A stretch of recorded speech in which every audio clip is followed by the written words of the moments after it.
Good evening, warm welcome to the program. So, we are going to continue with our previous topic warehousing and inventory management. If you are watching this for the first time, request you to watch other previous videos so that you will have a sequence. Today, we are going to see health and safety in warehouse management. I am trying to cover end to end management of warehouse operation in a sequence. So, if you see all the videos, it will be meaningful. Allow me to attach the slide now.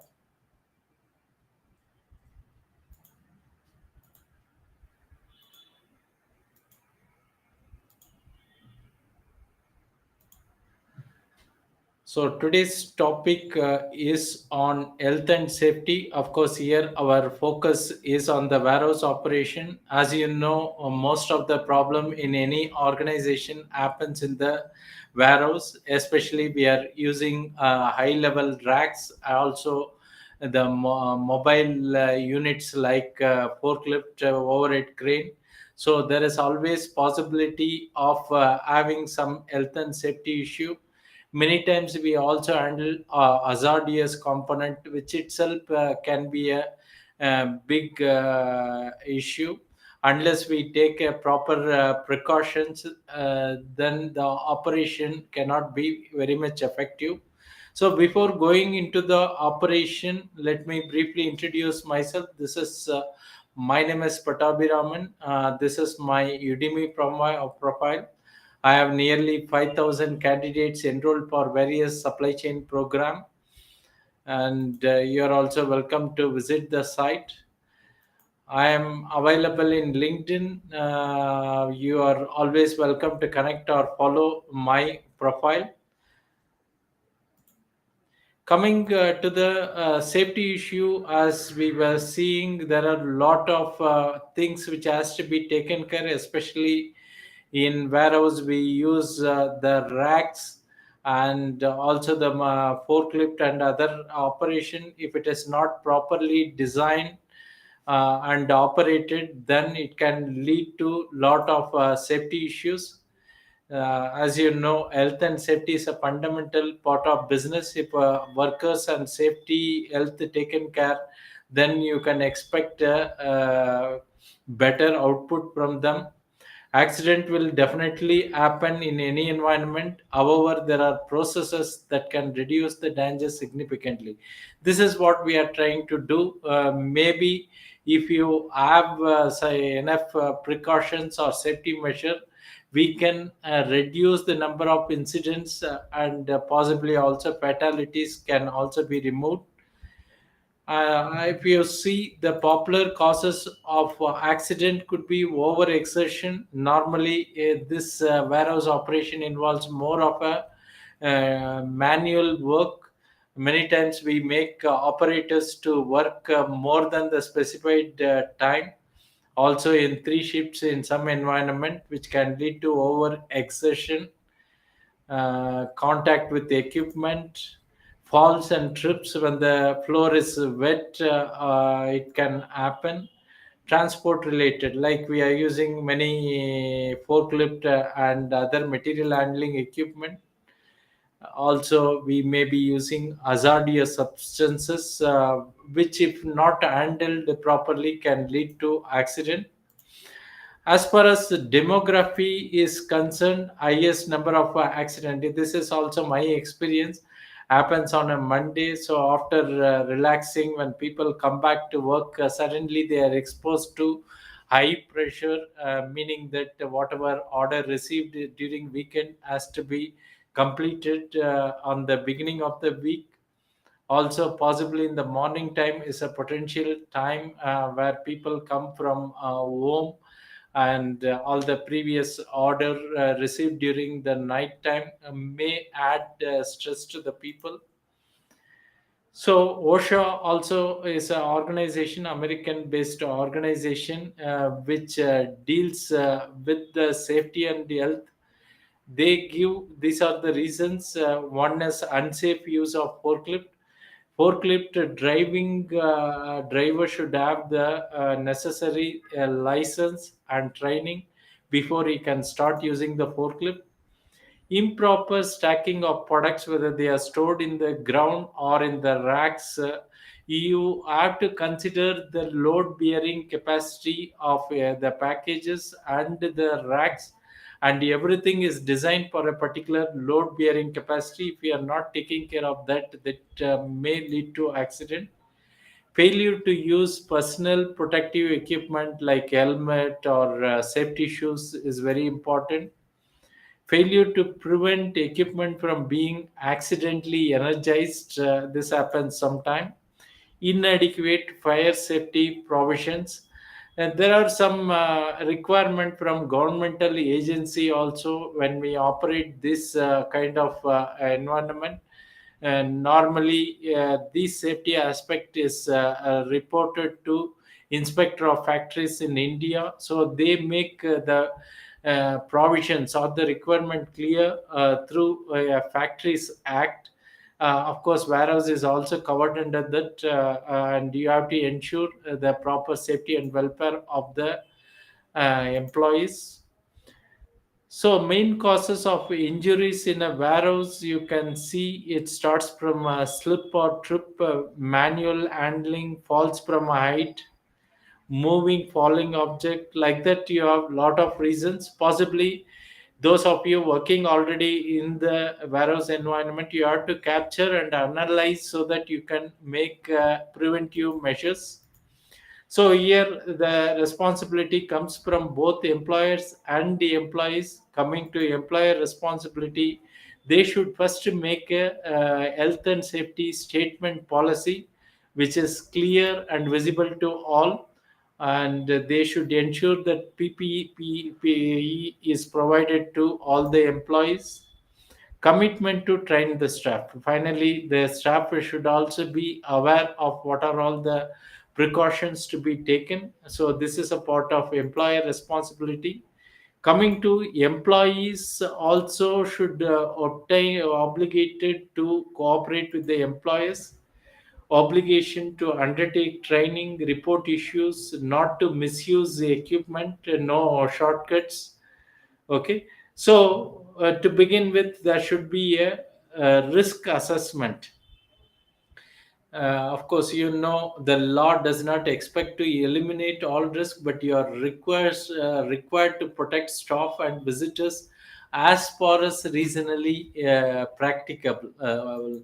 Okay, have to take action except where the cost of doing so is grossly disproportionate to the reduction in the risk. There are several risk identified, like for example, identify the risk, decide who might be armed and how, evaluate the risk and decide on the precautions, record and communicate the finding and implement them, review your risk assessment regularly. So possibly it starts with a risk assessment. There is no standard procedure because we operate warehouses under different condition. Different products are stored. These products may be harmful or hazardous material, so each one requires different operations or guidelines. So what we do is kind of a risk assessment, which you can see in this sheet, like falls from height. Okay, so who might be armed and how is one of the.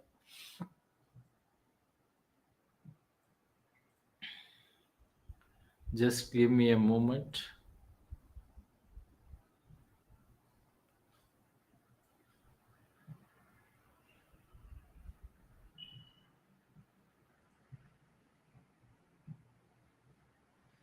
So this is a very good format to make the assessment, which could be the first step in managing health and safety of the employees. For example, here location, date, assessor, and what kind of risk are there, and who might be armed and how. What you are already doing to prevent it. What further actions are necessary, action by who is responsible for this action, and when we are planning to complete this action, and if at all completed it can be mentioned, so you can follow these guidelines.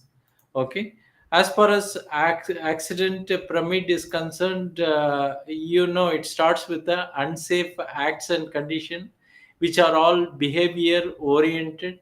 The employees and are requested to follow the minimum safety precaution. If not, it will get converted to near miss. Then next step will be minor injury, then severe injury. Finally, it could lead to fatality. And you should know, it shows that for every 600 near misses, there can be 10 serious injury.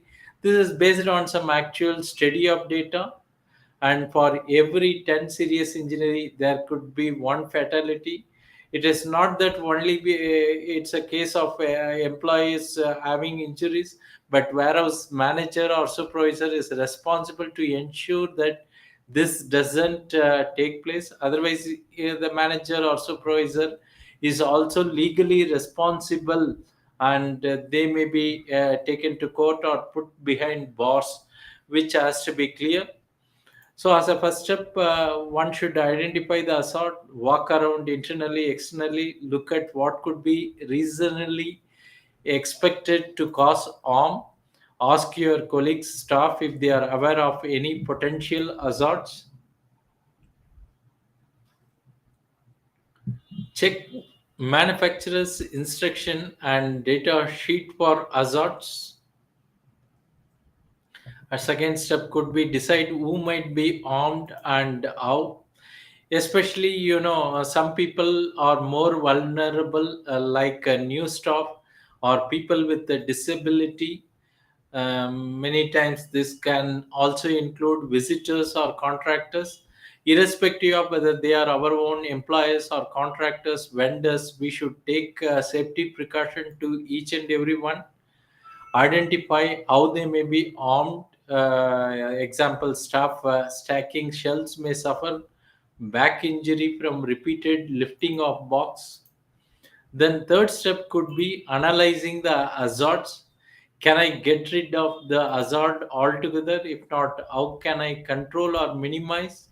When controlling risk, we have to follow this guideline. For example, try less risky option, prevent access to hazard, organize work to reduce exposure to hazard, issue PPE to and provide welfare facility, implement your finding. This is the one important step. A good plan of action could include do few easy improvement that can be done quickly and you can show the results. Provide long term solution to those risks most likely to cause accident. Arrangement for training on main risk that may remain. And it is not one time done and forget things, because you may be introducing new products and a new material or expand your facility, and you need to have a regular check and assign responsibility clearly to the employees. So review assessment regularly. Sooner or later, you will bring new equipment, substances, and procedure that could lead to new hazard. Possibly once in 3 months, we have to review the hazards and supplement the measures so that we can prevent it. Having a proper warehouse layout and design improves the safety to a considerable extent. A well thought out design and layout of warehouse will help to reduce accidents. Points to consider, for example, storage areas, aisles, and gangways.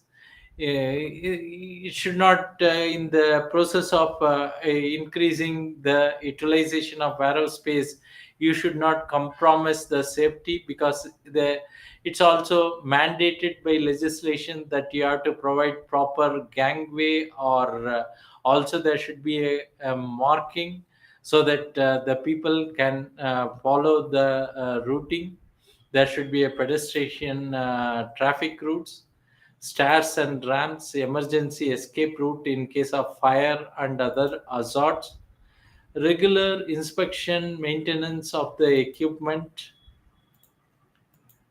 The racking is one of the area which can cause many hazards. We should check on whether we are mounting them on a sound level flooring, or double-sided runs are connected properly. Is the load bearing capacity is checked. In the design stage of the rack, every rack is designed to carry a particular load. For example, you can load 5 tons in a layer of a rack. If you are exceeding, then it could damage the rack, leading to the accident. Or the correct pallets used, so you can also check the correct pallets are being stored.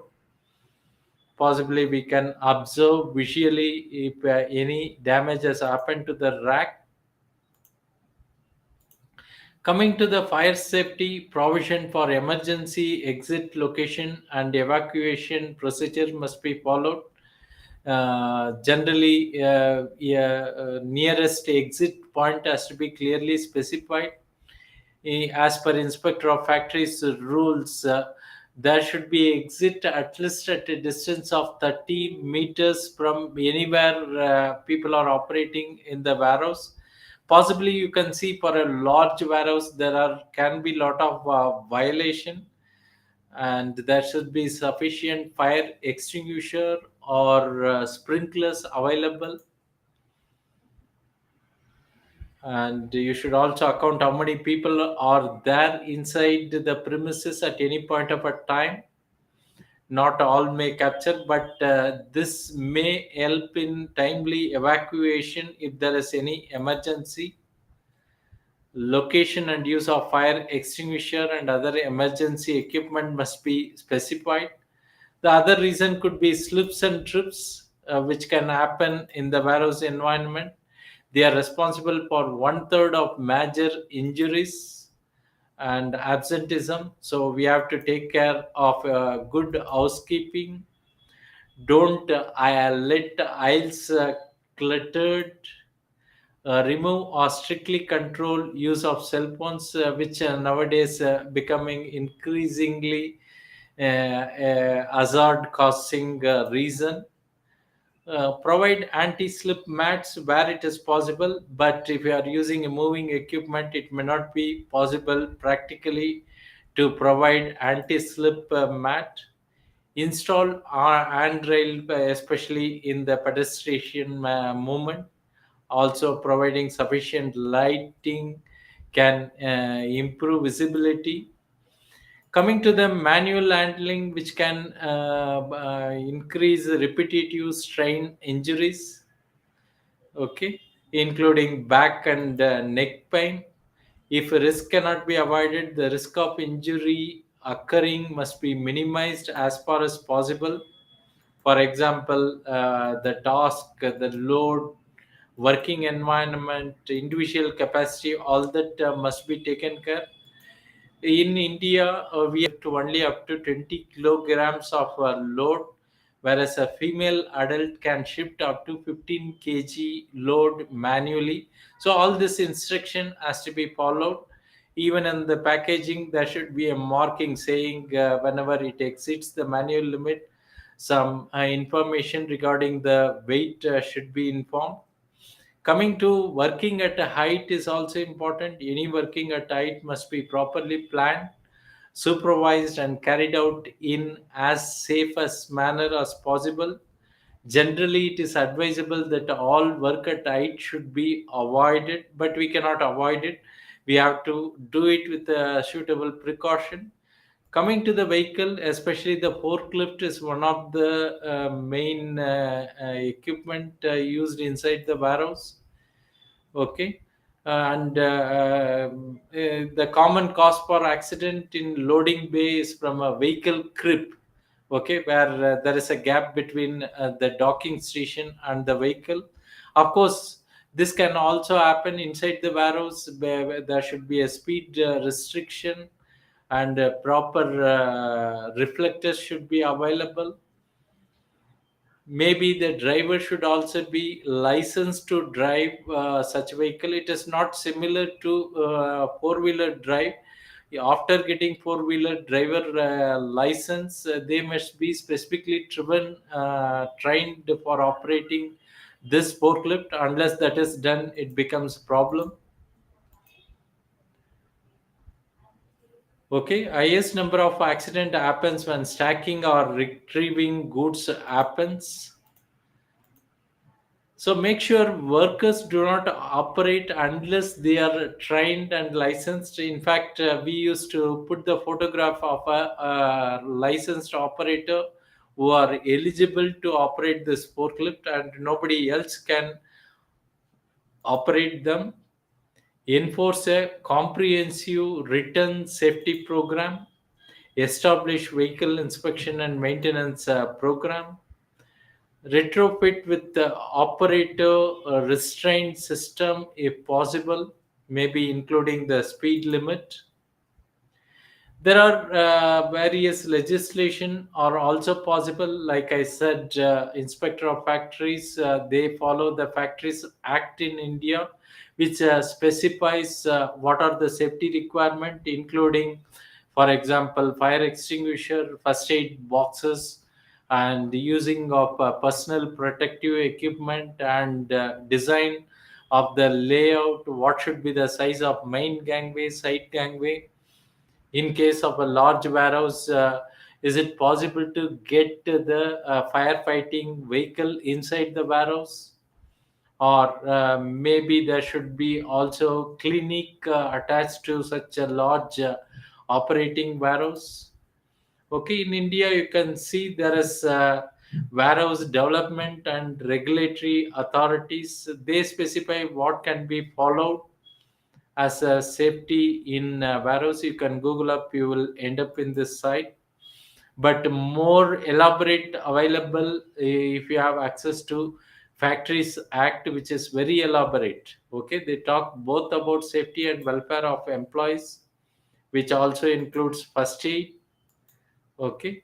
And first aid boxes should also be available at a specified distance and accessible to employees, and they must be aware of using it.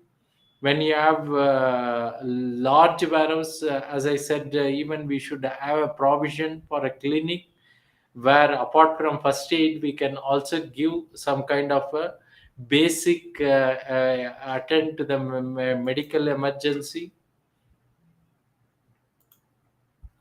Okay, so any questions? Those watching live, you are always welcome to chat in the YouTube. This is a YouTube exclusive sessions. You can watch all the videos to have some basic understanding about end-to-end warehousing and inventory management. We are doing 15th episode today, and possibly we will have another 10 to 15 episode, so that you will get the end-to-end management.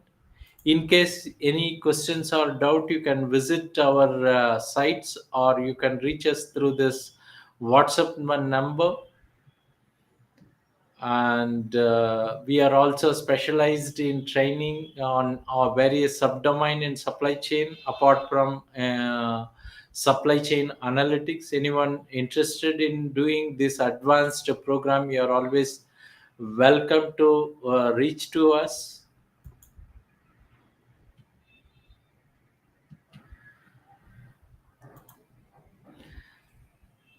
So if you have any doubts or clarification, even if you are watching this video offline, you can chat it so that our executive will reach to you.